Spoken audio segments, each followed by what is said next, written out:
Chef Vlad, and today I'm going to be showing you how to make beautiful golden brown and delicious French fries. Let's get right to it. Woo! So to make any good fries, you want to use some beautiful russets. You can also use some Canenbacks. You don't want to use waxy potatoes, you want to use starchy potatoes. But we are going to want to take a little bit of that starch out. So in a Cambro pan, take some hot water and add a couple tablespoons of vinegar. That's going to help whiten out our potatoes. It's also going to help take out some of that starch before we start blanching. To prep the potato, we're just going to give them a nice wash. Before we even start this recipe, go ahead and turn your fryer on 325 Fahrenheit. Take some boiling water, pour it in here. This is gonna give us a soft blanch. We're kind of just taking out as much starch as we can to maintain the color on the outside and make sure that it stays golden brown and delicious and doesn't turn too dark and caramelize all the sugars. Add a couple tablespoons of vinegar and we're ready to slice our potatoes. To begin slicing our potatoes, we want to make nice square potatoes or French fries. So we're gonna go ahead and give it about a quarter or a half an inch a slice. And once we got our slices down, we just go ahead and make our batons. If you like them thicker, go ahead and make them thicker. If you like them skinnier, go ahead and make them skinnier. This is how I like them, and that's how I'm doing it. After you got them sliced, go ahead and add them to your hot boiling water with a little bit of vinegar.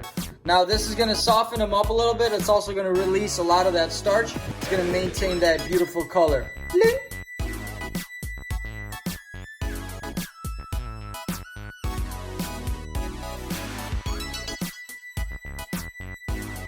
Now that we got all our beautiful French fries here, we're going to let them soak for 30 minutes, alright? So now that our French fries have been in this water with vinegar, it's a little bit warm still, but they've gotten a lot of the starch off of them. Now we can go ahead and dry them off. So go ahead, instead of wasting paper towels, use a microfiber or a towel just to get all that excess water, because we are putting it in the fryer and water and oil are not friends, especially at high heat. So go ahead, dry them off as good as you can, and we'll start blanching.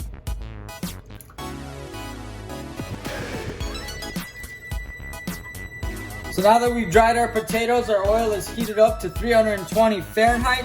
We can go ahead and add our French fries in, and we're gonna blanch them for about 2 to 3 minutes. We don't want any golden color yet. We wanna cook them all the way through. Then we're gonna cool them down a little bit, and then we're gonna fry them again at 375 degrees. All right, and we wanna do a couple batches. We don't wanna overcrowd our oil so that our oil drops heat and kind of overcooks our potatoes.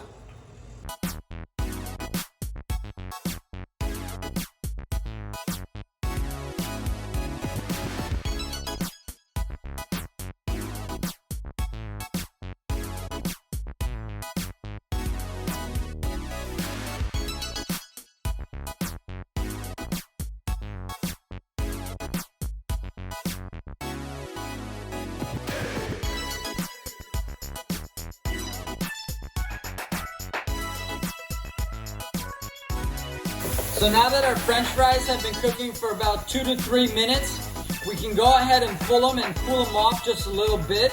But as you can see, our French fries are pale still, but they are soft through. They've been fully cooked. This is exactly what we want before we crisp them up and make them golden brown and delicious. Now that our heat is turned up to 375, 365 is another sweet spot for me. We're gonna go ahead and dunk these fries, get them golden brown, crispy, salt them, and have a taste.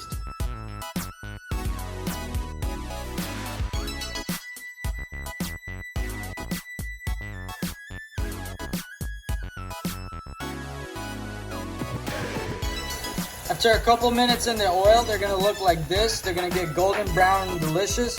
If you like them extra crispy, go ahead and leave them on for another minute. But I think these are perfectly done. They're nice, crispy, golden brown, and delicious. If you do want a more flat color, you would have to leave them for a little bit longer in the water to soak. Let's go ahead and season our fries with a little salt. Be generous.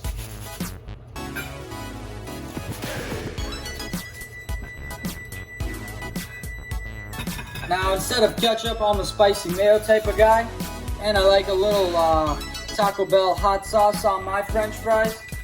So let's go ahead and plate them and give them a taste.